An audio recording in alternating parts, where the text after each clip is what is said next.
Hi అండి, అందరికీ నమస్తే. వెల్కమ్ టు శ్యామల వంటిల్లు. మీ ఇంట్లో ఏదైనా స్పెషల్ ఒకేషన్ ఉన్నా, లేదంటే ఎవరైనా గెస్ట్లు వస్తున్నా ఇలా చికెన్ ఫ్రై చేసి పెట్టండి. ఇది రెగ్యులర్ గా చేసుకునే చికెన్ ఫ్రై లా కాకుండా చాలా సింపుల్ గా చేసుకోవచ్చు. టేస్ట్ అయితే ఎక్సలెంట్ గా ఉంటుంది.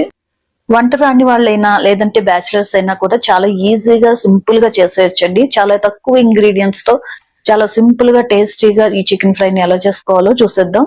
వీడియో స్కిప్ చేయకుండా చివరి వరకు చూడండి. మీకు గనుక ఈ వీడియో నచ్చినట్లయితే వీడియోకి ఒక లైక్ చేసి ఛానల్ ని సబ్స్క్రైబ్ చేసుకుని సపోర్ట్ చేయండి. దీనికోసం ముందుగా చికెన్ ని ఒక 2-3 సార్లు శుభ్రంగా కడిగి ఒక బౌల్లోకి తీసుకుని దానిలోకి ఒక హాఫ్ స్పూన్ పసుపు, అలాగే 2-3 పచ్చిమిర్చి చీలికలు కట్ చేసుకుని వేసుకోవాలి. అలాగే కొంచెం కరివేపాకు, ఒక స్పూన్ ఆయిల్ వేసుకుని ఆయిల్ పసుపు మొత్తం ముక్కలకు పట్టేలాగా బాగా కలుపుకోవాలి. ఇక్కడ నేను ఒక 400 గ్రామ్స్ వరకు చికెన్ తీసుకున్నానండి. మనం ఈ చికెన్ ఫ్రై చేసిన తర్వాత కూడా ముక్కలు చాలా సాఫ్ట్ గా మెత్తగా జ్యూసీగా ఉండాలి అంటే ముందు రోజే పచ్చి మాంసాన్ని తీసుకొచ్చేసేసి ఫ్రిడ్జ్ లో స్టోర్ చేసుకుని నెక్స్ట్ డే మార్నింగ్ ఇలా చికెన్ ఫ్రై చేసి చూడండి, చాలా సాఫ్ట్ గా జ్యూసీగా వస్తాయి.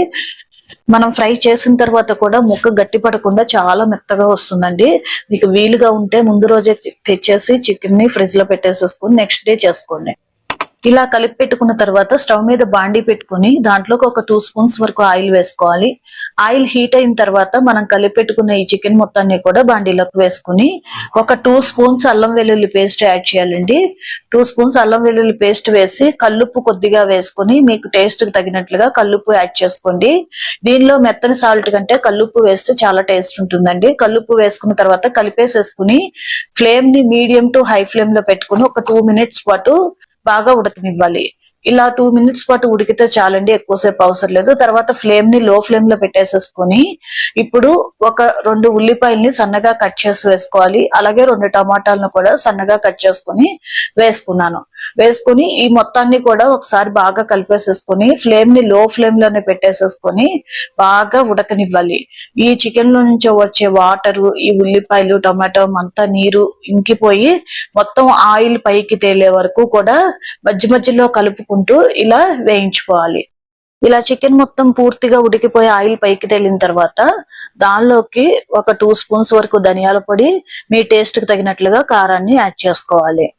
ఇక్కడ నేను 1.5 స్పూన్ వరకు కారం తీసుకున్నానండి. మీరు ఘాటును బట్టి చూసి వేసుకోండి.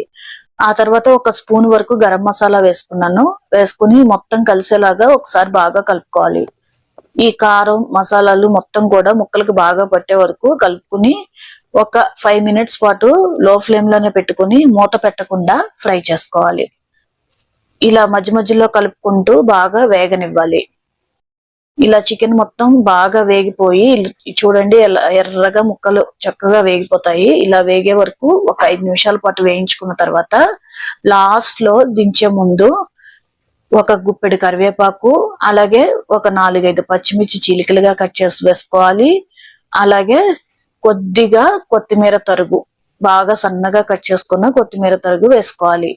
ఇలా లాస్ట్ లో కరివేపాకు పచ్చిమిర్చి వేయటం వల్ల ఆ ఫ్లేవర్స్ ఈ చికెన్ కి పట్టుకుని చాలా టేస్ట్ గా ఉంటుందండి. తినేటప్పుడు కంపల్సరీ మిస్ చేయకుండా లాస్ట్ లో పచ్చిమిర్చి చీలికలు కరివేపాకు వేయటం మాత్రం మిస్ చేయొద్దు.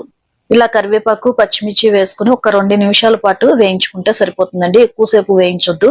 ఒక 2 మినిట్స్ ఫ్రై చేసి స్టవ్ ఆఫ్ చేసేసుకుని సర్వ్ చేసుకోండి. ఈ లాస్ట్ లో మనం వేసుకునే ఈ పచ్చిమిర్చి చీలికలు అలాగే కరివేపాకు వల్లే ఈ చికెన్ కి మంచి ఫ్లేవర్ యాడ్ అవుతుందండి. చాలా టేస్టీగా వస్తుంది. అంతేనండి, ఎంతో సింపుల్ గా చేసుకుని టేస్టీ చికెన్ ఫ్రై అయితే రెడీ అయిపోయింది.